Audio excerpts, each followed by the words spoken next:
할렐루야! 네, 기쁜 주일, 오늘도 드림업 온라인 예배와 함께 하시는 모든 분들을 사랑하고 축복합니다. 오늘도 우리를 기뻐하시는 하나님 앞에 마음과 정성을 다한 모습으로 주님께 영광 돌리는 우리 모든 드림업 친구들이 되기를 축복합니다. 네, 그럼 이 시간 함께 찬양하며 예배를 시작하도록 하겠습니다.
오늘 외울 말씀은 시편 1편 3절 시편 1편 3절 시편 1편 3절 원아 투와 렛츠 고 고 그는 시냇가에 심은 나무가 철을 따라 그는 시냇가에 심은 나무가 철을 따라 열매를 맺으며 그 잎사귀가 열매를 맺으며 그 잎사귀가 마르지 아니함 같으니 마르지 아니함 같으니 그가 하는 모든 일이 그가 하는 모든 일이 다 형통하리로다 yeah. 그는 시냇가에 심은 나무가 철을 따라 열매를 맺으며 그 잎사귀가 마르지 아니함 같으니 그가 하는 모든 일이 다 형통하리로다 yeah. 형통하리로다 yeah. 그는 시냇가에 심은 나무가 철을 따라 열매를 맺으며 그 잎사귀가 마르지 아니함 같으니 그가 하는 모든 일이 다 형통하리로다 yeah. 형통하리로다 yeah. 그는 시냇가에 심은 나무가 철을 따라 열매를 맺으며 그 잎사귀가 마르지 아니함 같으니 그가 하는 모든 일이 다 형통하리로다 yeah. 형통하리로다 yeah. 그는 시냇가에 심은 나무가 철을 따라 열매를 맺으며 그 잎사귀가 마르지 아니함 같으니 그가 하는 모든 일이 다 형통하리로다 yeah. 형통하리로다 yeah. 하나님 말씀 보도록 하겠습니다. 오늘 전도사님과 함께 나눌 하나님의 말씀은 창세기 50장 20절 말씀입니다. 오늘 본문 말씀을 전도사님과 함께 큰 소리로 한번 읽어보도록 하겠습니다. 시작! 형님들은 나를 해치려 했지만 하나님께서는 형님들의 악을 선으로 바꾸셨습니다. 그래서 오히려 많은 사람들의 생명을 구할 수 있었습니다. 아멘.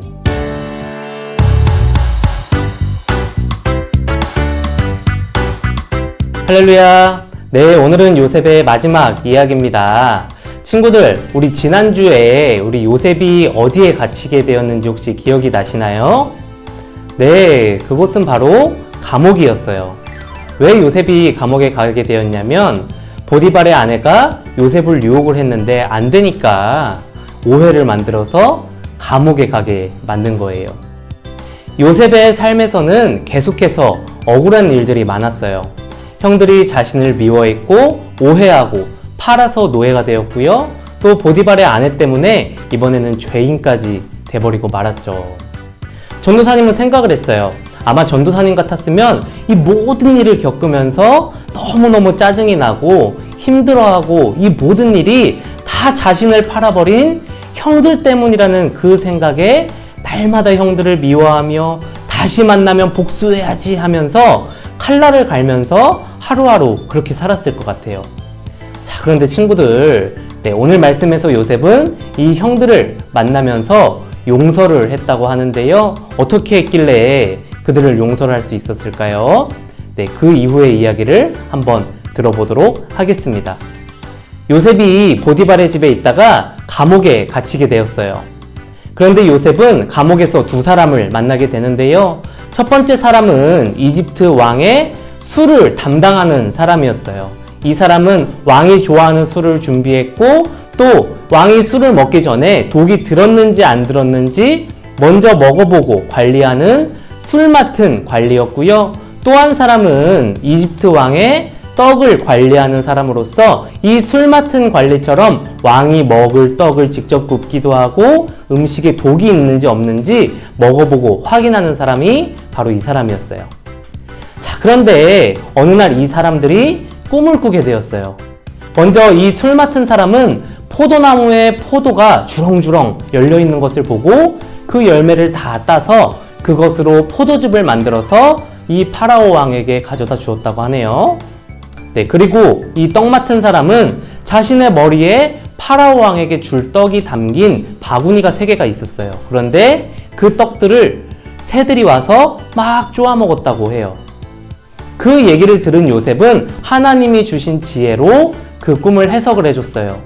먼저 술 맡은 관리 당신은 3일 후에 감옥에서 풀려나서 다시 왕의 곁에서 일하게 될 거예요. 그리고 떡 맡은 관리 아저씨는 안타깝지만 죽음을 맞이하게 될 것 같네요. 자, 진짜로 이들은 어떻게 되었을까요? 네, 요셉이 꿈을 해석한 대로 진짜로 그 꿈대로 그 해석대로 이루어지고 말았던 거예요. 떡 맡은 관리는 결국 죽게 되었고 술 맡은 관리는 감옥에서 풀려나게 되었죠. 자, 그리고 이제 또 2년의 시간이 흐르고 어느 날이 되었는데요. 자, 이 사건을 계기로 요셉은 더 이상 노예도 죄인도 아닌 이집트에서 엄청 높은 사람이 되었다는데 그 일이 어떻게 일어났는지 우리 이번에는 영상으로 한번 들어보도록 하겠습니다. 안 돼! 바로 왕이시여, 괜찮으십니까? 끔찍한 꿈을 꾸었소. 이집트의 마술사와 점쟁이들도 이 꿈을 해석하지 못했소. 꿈이라. 요셉, 바로 왕이 찾으신다. 네? 바로 왕이요? 좋았어.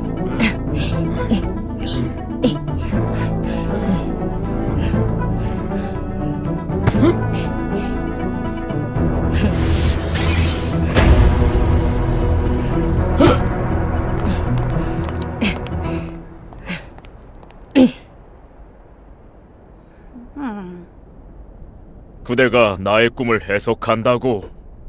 제가 아니라 하나님이 하십니다. 꿈 이야기를 들려주십시오. 하나님이라. 그렇군.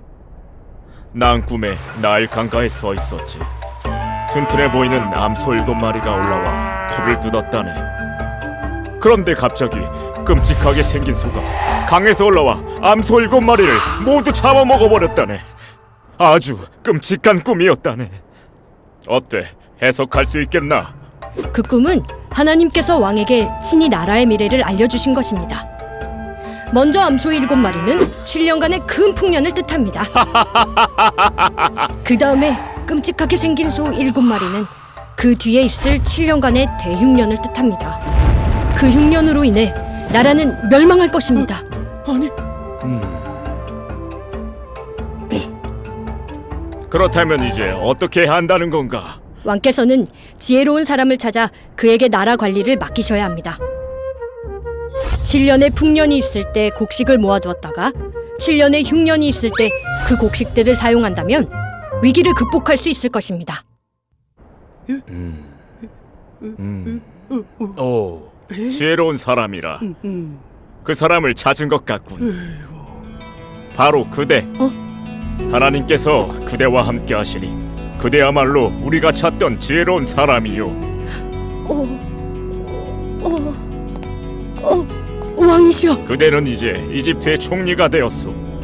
이집트의 백성들을 부탁하오.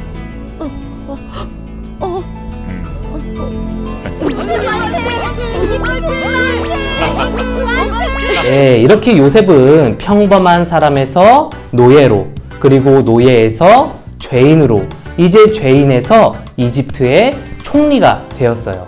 자, 요셉이 총리가 되고 파라오의 꿈의 해석대로 7년 동안 풍년이 시작되었고요.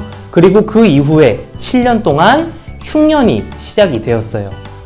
이 흉년은 이집트뿐만이 아니라 이 이집트의 주변 나라까지도 흉년이 너무 심해졌고요. 이 요셉이 총리로 있던 이집트에는 이전에 7년의 풍년 동안 곡식을 잘 쌓아놓은 덕분에 7년의 흉년을 잘 보낼 수 있게 되었어요.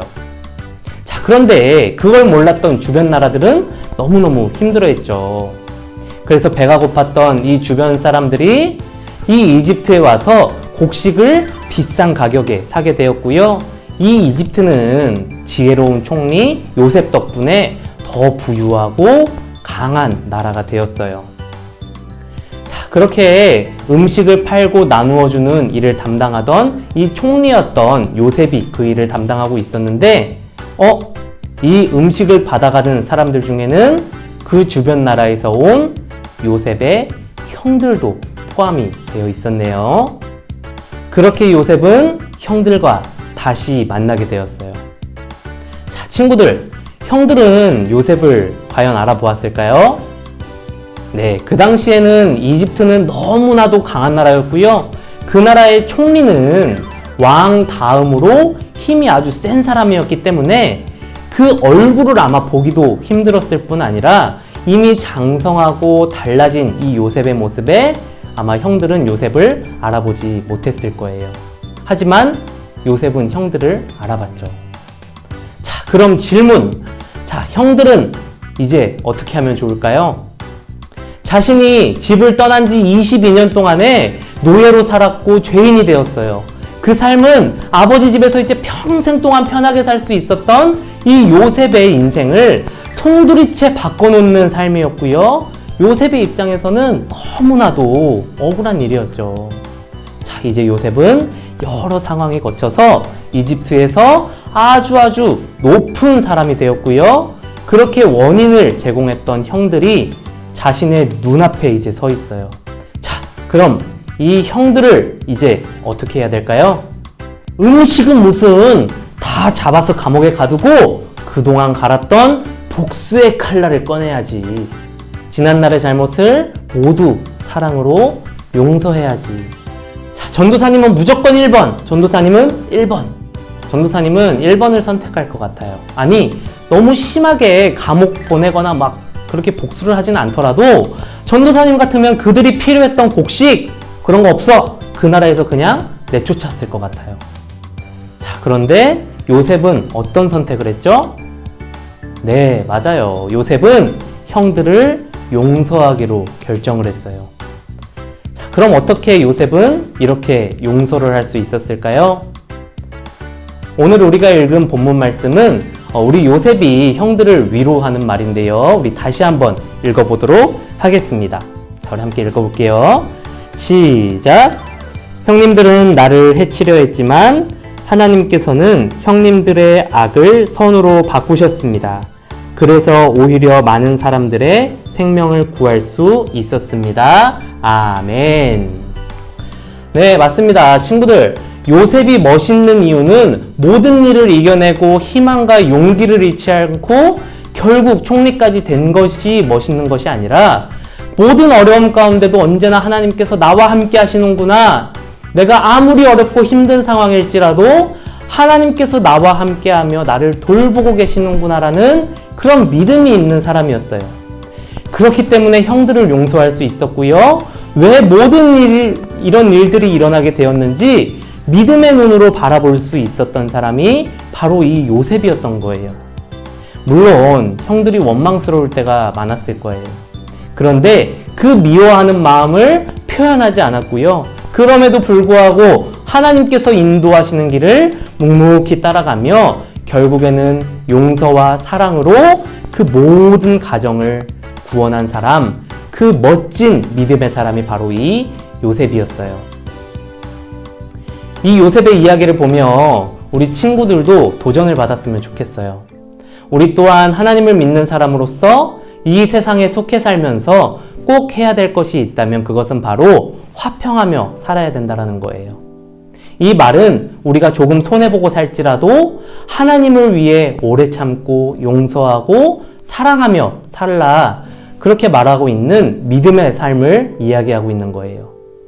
이것은 우리가 착해서가 아니라 우리가 하나님을 믿는 사람이기 때문이에요.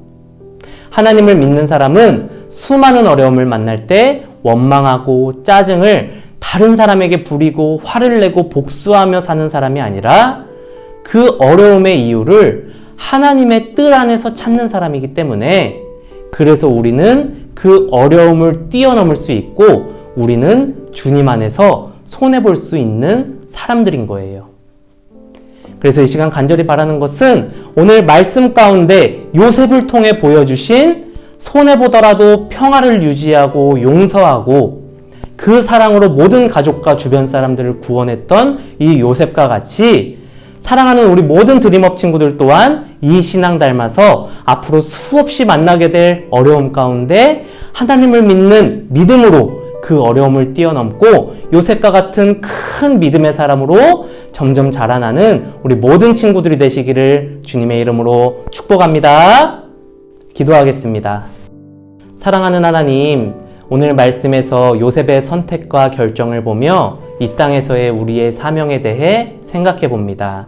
우리 또한 그 믿음 닮아 하나님 바라보며 더 큰 믿음과 꿈을 위해 손해볼 줄 아는 우리 모든 친구들이 다 될 수 있도록 은혜를 주세요. 아직은 연약하지만 주님께서 우리와 함께 하시고 자라게 하심을 믿습니다. 오늘도 믿음으로 주님을 바라보는 모든 드림업 친구들 가운데 빛이 되어 주셔서 어두운 세상 가운데 밝은 빛이 되어 주신 주님만 바라보며 따라갈 수 있도록 우리를 인도해 주세요. 예수님의 이름으로 기도합니다. 아멘.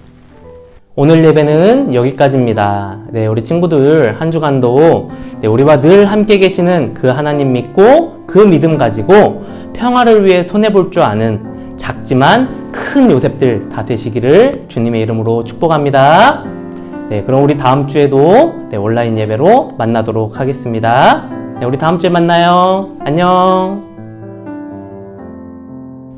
하늘에 계신 우리 아버지여, 이름이 거룩히 여김을 받으시오며 나라가 임하시오며 뜻이 하늘에서 이루어진 것 같이 땅에서도 이루어지이다. 오늘 우리에게 일용할 양식을 주시옵고 우리가 우리에게 죄 지은 자를 사하여 준 것 같이 우리 죄를 사하여 주시옵고 우리를 시험에 들게 하지 마시옵고 다만 악에서 구하시옵소서. 대개 나라와 권세와 영광이 아버지께 영원히 있사옵나이다. 아멘.